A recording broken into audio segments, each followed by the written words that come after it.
Welcome to our channel. నేను మీ లక్ష్మణ్. ప్రస్తుతం మనతో పాటు ఉన్నారు ప్రముఖ real estate expert Smita Krishnamurthy గారు. మేడం నమస్తే. నమస్తే అండి. ఎలా ఉన్నారు? ఆల్ గుడ్ అండి. రియల్ ఎస్టేట్ ఎలా ఉంది ముందు? It's doing good only. So మీరు అవసరానికి రియల్ ఎస్టేట్ బాగానే ఉందండి. అవసరానికి బాగుంది. అవసరానికి బాగానే అంటే అవసరం ఏంటంటే దాన్ని అంటే రియల్ ఎస్టేట్ రెండు రకాలుగా మనం క్యాలిక్యులేట్ చేసుకోవచ్చు. ఒకటేమో లైక్ ఎర్లియర్ మన పేరెంట్స్ కి ఒక థాట్ ఉండేది, ఉండడానికి ఇల్లు ఉండాలి, రిటైర్ అయిపోయినాక ఎవరి మీద మనం ఆధారపడకుండా మనకంటూ ఒక సొంత ఇల్లు అనేది that was the basic concept. తర్వాత మార్కెట్లో రియల్ ఎస్టేట్ అనే ఒక కొత్త మార్కెట్ ని డెవలప్ చేశారు, where people started buying and selling. మీరు ముందు చూసుకుంటే ఒక ఇల్లు కొని అమ్మటం అనేది it is to be very rare. Real estate లో ఇన్ని మార్పులు వస్తాయని మీరు ఎక్స్పెక్ట్ చేశారు? సో మనం రియల్ ఎస్టేట్ లో మనం ప్రతిదీ ఎక్స్పెక్ట్ చేసుకోవాలి. Over a period of time ఏమవుతుందంటే ప్రతి మార్కెట్ లో ఏదో ఒక చేంజ్ అయితే వస్తుంది. ఇప్పుడు పాతకాలంలో ఫార్మింగ్ చూస్తే ఆ టైప్ ఫార్మింగ్ మనం ఇప్పుడు చేయట్లేదు. ఎందుకంటే పాతకాలంలో ఆర్గానిక్ ఉండేది, ప్యూర్ ఆర్గానిక్. కానీ మనం ఇప్పుడు ఆర్గానిక్ పండించుకుంటే జనాలకు సరిపోదు. సో నీడ్ పట్టి, అవసరాలు పట్టి మనకి ఇట్ కీప్స్ చేంజింగ్. సో ఇలానే రియల్ ఎస్టేట్ కూడా ఒకప్పుడు ఏంటంటే మనకు ఉండడానికి ఒక ఇల్లు, మన పిల్లలకి ఆడుకోవడానికి ఒక స్పేస్ అనే కాన్సెప్ట్ ఉండేది. ఆ కాలంలో ఎవరు వాళ్ళ సొంత ఇల్లుని అమ్ముకునే వాళ్ళు కాదు, అన్లెస్ అని అంటే వాళ్ళకి అంత పెద్ద క్రైసిస్ వస్తే గానీ. కానీ ఇప్పుడు ఏంటంటే ఇన్వెస్ట్మెంట్ అనే ఒక మోడల్లో రియల్ ఎస్టేట్ని కన్వర్ట్ చేసేసుకున్నారు. అంటే నాకు ఇప్పుడు ఒక ఇల్లు ఉండడానికి కావాలి, ఇంకొక ఇల్లు కొంటున్నాను, దాని మీద రెంట్ వస్తుంది, లేదంటే నా పిల్లల చదువులకు అవసరం వస్తుంది, వాళ్ళ పెళ్ళిళ్ళకి అవసరం వస్తుంది. సో అదొక ఇన్వెస్ట్మెంట్ వేలో వెళ్ళిపోయింది. సో దట్ ఈస్ వై అప్పుడే కదా రియల్ ఎస్టేట్ అనే వర్డ్ కూడా వచ్చింది. దాని ముందు మనకు అసలు రియల్ ఎస్టేట్ అనే వర్డే లేదు. ఉంటే ఇల్లు పొలం ఉండేది, అంతేగాని there used to be never office space, commercial space అలా ఉండేది కాదు. నాకు వ్యాపారం ఉంటే నాకు రీటైల్ స్పేస్ ఉండేది, లేకపోతే నేను అది I to never have a retail space. So when the market changed, situations మారినప్పుడు దానికి తగ్గినట్టుగా రియల్ ఎస్టేట్ అనే పదం కూడా came out in to the market. And real estate వచ్చినప్పుడు దానికి నెక్స్ట్ ఆప్షన్ వాజ్ ఇన్వెస్ట్మెంట్. అది ఈ మధ్యకాలంలో ఇన్వెస్టర్స్ అంతా ఒక సరికొత్త పందాతో ముందుకెళ్తున్నట్లు కూడా కనిపిస్తుంది. అంటే అగ్రి ల్యాండ్స్ మీద ఎక్కువ ఫోకస్ చేస్తున్నారు. ఎన్ఆర్ఐలు కావచ్చు, ఇక్కడ ఉండే వాళ్ళు కావచ్చు, అంటే ఎకరాల్లో ల్యాండ్స్ ఎక్కడ దొరుకుతుందని చెప్పి ఎంక్వైరీస్ బాగా పెరిగాయని చెప్పి వినిపిస్తున్నమాట. ఇది ఎంతవరకు నిజమే? అవునండి. ఇప్పుడు మాక్సిమం మార్కెట్లో మనకి ఇప్పుడు ఎక్కువ ల్యాండ్ అంటే లార్జర్ ఎక్స్టెంట్ ఆఫ్ ల్యాండ్ కోసం ఎంక్వైరీస్ వస్తున్నాయి. So basically what happens is when you by 200-250 square yards land కొన్నప్పుడు అది దేనికి పనికి రాకుండా పోతుంది. ఓకే. అండ్ ఇప్పుడున్న పరిస్థితుల్లో చూస్తే రీసేల్ మార్కెట్ కూడా ప్లాటింగ్ లో చాలా తక్కువ ఉంది. Okay. So when people think about big investment, ఇప్పుడు చూస్తే మీరు ఫ్లాట్స్ లో కూడా ఇన్వెంటరీ చాలా ఎక్కువైంది. సో ఫ్లాట్స్ లో కూడా రీసేల్ రావట్లేదు. So next option what people have is buying in larger extent. ఇప్పుడు లార్జర్ ఎక్స్టెంట్ అంటే అగ్రి ల్యాండ్స్. అగ్రి ల్యాండ్స్ మీరు ఒక 2 ఎకరాలు 3 ఎకరాలు కొనుక్కుంటే రేపు అది కమర్షియల్ గా వాడలేకపోయినా కూడా అగ్రి పర్పస్ కి అయితే మీరు వాడుకోవచ్చు. సో ఇప్పుడు ఏమైందంటే ఎన్ఆర్ఐ ఫోకసెస్ మాక్సిమం ఇప్పుడు it is been moved to agri products అన్నమాట. సో చాలా మంది ఇప్పుడు వాపస్ కూడా వస్తున్నారు. They are coming back from US, UK and all. So వాళ్ళకి ఇప్పుడు బ్రతకడానికి ఏంటంటే ఈ సిటీ లైఫ్ వాళ్ళకి నచ్చదు.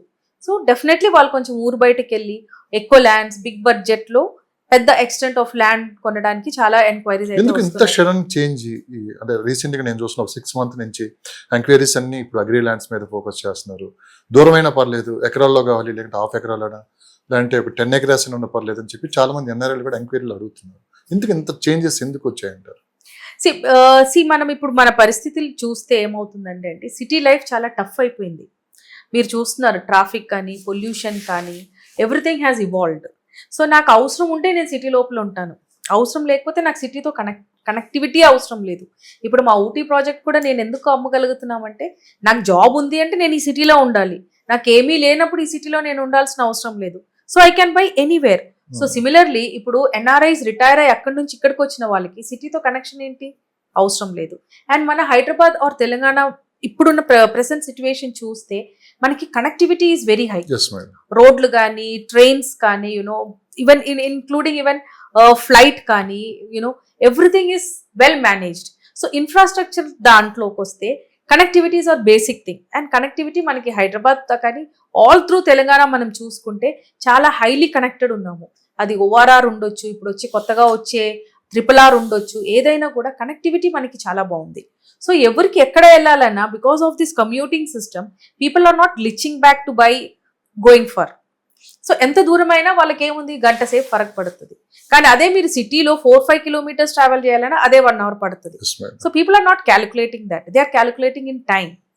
సో వాళ్ళకి ఇప్పుడు సిటీ లోపల ఉండాల్సిన అవసరం లేదు, ఏ ఊరైనా పర్వాలేదు, ఊరికి చుట్టుపక్కలైనా పర్వాలేదు. వాళ్ళ బేసిక్ నీడ్స్ ఏంటంటే ఒక చిన్న స్కూల్ ఉందా లేదా, హాస్పిటల్ ఉందా లేదా, మినిమం థింగ్స్ లైక్ గ్రోసరీస్ కానీ వాళ్ళ డైలీ అవసరాలకి దొరికే సరుకులు అనుకోవచ్చు. So whatever the availability చూసి people are ready to go far. So అది ఉండడానికి ఉండొచ్చు, లేదంటే ఫామ్ హౌస్ లాగా కట్టి ఉండడానికి ఉండొచ్చు, లేదంటే కమర్షియల్ పర్పస్గా వాళ్ళు అక్కడ అగ్రి పర్పస్ ఉండొచ్చు. ఏదైనా కూడా రోడ్ కనెక్టివిటీ ఉంటే people are willing to go far. Madam, agri lands మీద చాలా రకాల అపోహాలు ఉన్నాయి. ఇప్పటికీ దాని మీద ఒక చర్చ అయితే నడుస్తూనే ఉంది. కొంతమంది ఏమో అగ్రి ల్యాండ్స్ కొనండి అని చెప్తారు, మరి కొంతమంది అసలు అగ్రి ల్యాండ్ వెళ్ళొద్దు, నష్టపోతారని చెప్పి చాలా మంది మాట్లాడుతున్నారు. ఏది కరెక్ట్ అంటారు? అసలు ఈ అగ్రి ల్యాండ్స్ కాకుండా హెచ్ఎండిఏ డిటిసిపి అంత ఎప్పుడు వచ్చిందండి? రైట్. యా, దాని ముందు మనకి అగ్రి ల్యాండ్సే కదా ఉండింది. సో అప్పుడు వాళ్ళు కొన్న వాళ్ళు ఎవరు అంత దీంట్లోకి వెళ్ళలేదు కదా. సో బేసిక్లీ వాట్ అంటే బేసిక్గా ఒక ప్రైమ్ ఆఫీషియల్లో మనం అది లీగల్ చేయించుకోవాలి. ఎందుకంటే అగ్రి ల్యాండ్స్ అంటే అది ఏ ఫాదర్స్ నుంచో ఎవరిదో ఒక యాన్సిస్ట్రల్ ప్రాపర్టీ ఉంటుంది. సో యాన్సిస్ట్రల్ ప్రాపర్టీ వాళ్ళకి ఎలా వచ్చింది, ఓనర్షిప్ ఎవరికి ఉంది, ల్యాండ్ పొజిషన్లో ఎవరికి ఉందో చూసేసుకొని ఒక మంచి లీగల్ లాయర్కి ఇచ్చేసి ఒక మంచి లీగల్ చేసుకుంటే అగ్రి ల్యాండ్స్ కొనటంలో ఏ తప్పు లేదండి. Because agri lands are the safest lands. Okay, HMDA DTCP ఇవన్నీ రీసెంట్గా వచ్చాయి.